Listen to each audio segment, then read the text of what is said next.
convegno sulla sessualità, parlato, c'è il psicologo eccetera, però alla fine noi dobbiamo fare una statistica sulla sessualità delle persone. Allora farò delle domande, insomma, dovrebbe esserci un po' di onestà anche nella risposta, siamo fra di noi, erano 200 persone.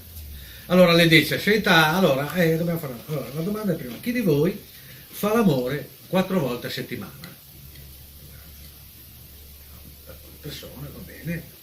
L'altra domanda, chi di voi fa l'amore 1 volta a settimana?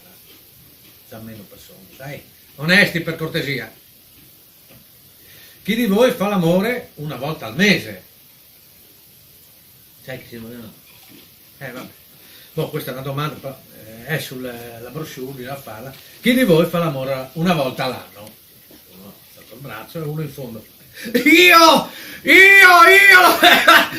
Sì, ho capito, ma non serve che sia così allegro. No, mi scade domani!